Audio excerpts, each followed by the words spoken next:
Bienvenue à tous. Je suis Peter Bouza et voici le 9e chapitre des vidéos Crystal Clear Electronics. Dans ce chapitre, nous allons parler des microcontrôleurs, divisés en 4 vidéos plus courtes. Notre présentateur aujourd'hui est Ambrose Dalley. Alors bonjour à tous de ma part aussi.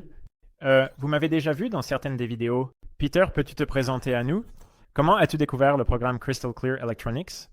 En tant qu'informaticien, j'ai été introduit à la programmation des microcontrôleurs à l'université et plus tard, j'ai participé à la création de Crystal Clear Electronics 2. Maintenant, je suis de nouveau dans l'ambiance d'apprendre davantage sur le matériel. Génial. Merci. Le programme du 9e chapitre a été rédigé par Gerge Laglaire et Victor Vinca sous la supervision de Saboch Verib. Alors commençons à apprendre sur les microcontrôleurs. Vous pourrez regarder le programme en 4 vidéos séparées. Le nom microcontrôleur est déjà un peu compliqué en soi. C'est un type de contrôleur, donc nous pourrions supposer que nous serons capables de contrôler les appareils qui nous entourent avec des microcontrôleurs. Nous pouvons déjà vous dire que cela se fera par la programmation. L'autre mot est micro. Cela fait référence à un petit appareil relativement facile à utiliser. C'est certainement vrai. Si nous comparons le microcontrôleur à, disons, un ordinateur portable, une tablette ou même un PC, Ça a l'air génial. Donc, le microcontrôleur est quelque chose de petit mais intelligent. Voyons les détails. pour acquérir de l'expérience pratique le plus rapidement possible, nous allons construire un appareil fonctionnel en utilisant un microcontrôleur.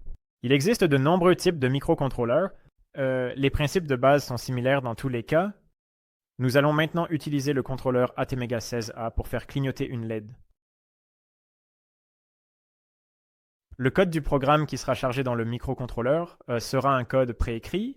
Vous apprendrez à écrire du code de programme dans des tutoriels ultérieurs. Ambrose, tu as une tâche facile. Vous connaissez les microcontrôleurs depuis longtemps, mais c'est probablement la première fois que les spectateurs les verront. Donc, ils peuvent avoir beaucoup de questions. Qu'est-ce qu'un microcontrôleur? À quoi cela peut-il servir? Où peuvent-ils ou des composants similaires être utilisés? Combien de types y a-t-il? Quelle est la différence entre eux?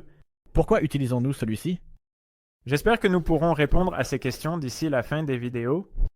Vous avez peut-être déjà rencontré des CI auparavant, par exemple dans les alimentations linéaires, où un CI à 3 pattes fournissait une sortie de tension stable. Le CI à 3 pattes fournissait une sortie d'exhaustion stable. Vous avez peut-être également rencontré le 555IC, qui est un composant à 8 pattes. Le microcontrôleur est un CI beaucoup plus complexe, avec beaucoup plus de composants. Cela se voit par le fait qu'il a beaucoup plus de pattes que 3 ou 8. Donc, c'est un outil complexe, mais nous avons dit au début de la vidéo que c'est beaucoup plus simple qu'un ordinateur portable. Alors, comment un microcontrôleur se compare-t-il à un PC? Les microcontrôleurs sont beaucoup plus simples, plus petits, et plus économes en énergie qu'un PC. Cependant, il est utile de les comparer avec des ordinateurs personnels pour comprendre. Après tout, les PC sont similaires aux microcontrôleurs à bien des égards, en plus d'être couramment utilisés. Les petites parties du microcontrôleur ont les mêmes tâches que les plus gros appareils à l'intérieur du PC. Cependant, ils font cela tout en étant intégrés dans un boîtier très petit. C'est de là que vient le nom de circuit intégré. Aussi sur le PC, tout comme sur le microcontrôleur. Un programme créé par les États-Unis fonctionne à la fois sur des microcontrôleurs et des PC, et ce logiciel détermine le fonctionnement de l'appareil. Il vaut la peine de discuter des principales parties d'un microcontrôleur. Nous savons que les ordinateurs portables ont toujours un processeur, plusieurs types de mémoire et diverses unités périphériques, par exemple le clavier, le pavé tactile. On trouve composants similaires dans le microcontrôleur. Commençons par l'unité appelée le processeur que vous avez mentionné.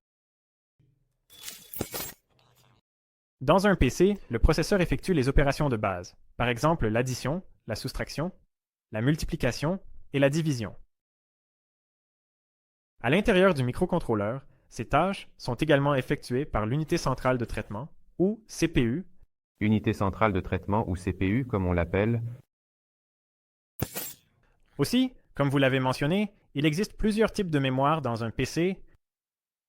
Un disque dur, ou de nos jours plus couramment un SSD, et la RAM, d'autre part, sont deux unités de mémoire complètement différentes avec des objectifs totalement différents.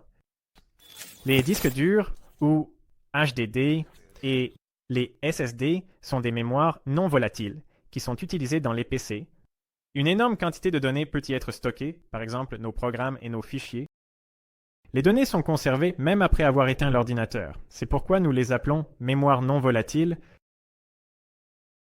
Des unités similaires peuvent être trouvées à l'intérieur du microcontrôleur. La partie qui contient le programme s'appelle la mémoire flash, ou mémoire de programme.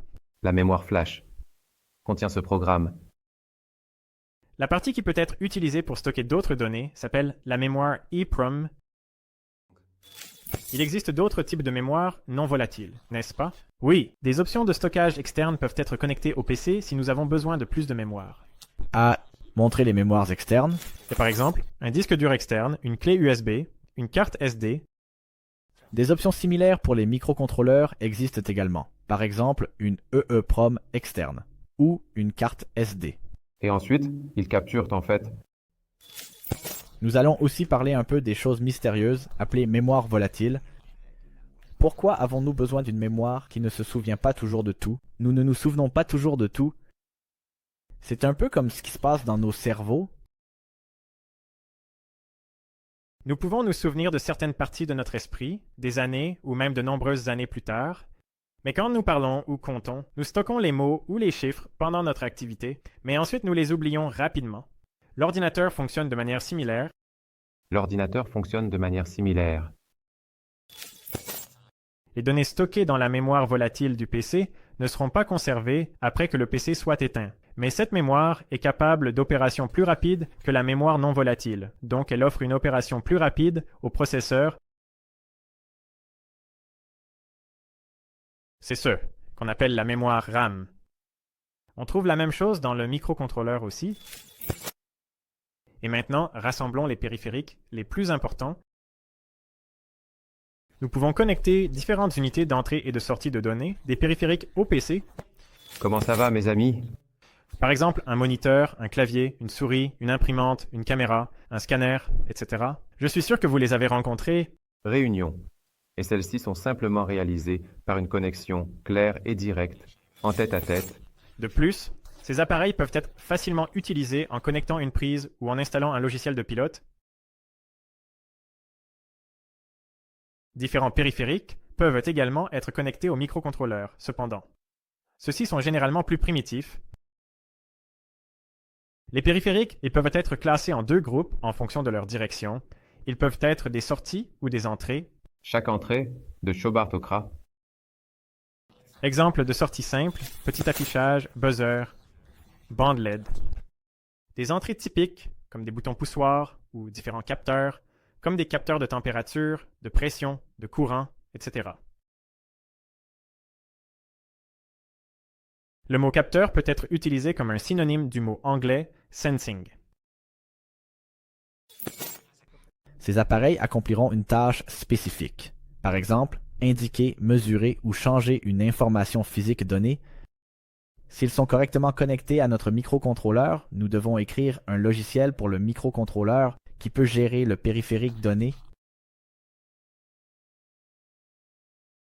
C'est la même chose que le pilote pour les PC, par exemple, le pilote du pavé tactile sous le système d'exploitation. Ouais, bloqué sur un autre. Juste. Peut-on résumer ce dont nous avons parlé? En résumé, nous pouvons dire qu'il existe plusieurs raisons à l'existence des microcontrôleurs. Ce sont de petits composants, bien qu'ils aient une capacité de calcul beaucoup plus petite qu'un PC, et leur consommation d'énergie est également beaucoup moins élevée, et ils ne contiennent pas de composants mobiles qui s'usent, donc leur durée de vie est excessivement longue, et leur fonctionnement est beaucoup plus fiable. Grande. Et leur fonctionnement est beaucoup plus fiable.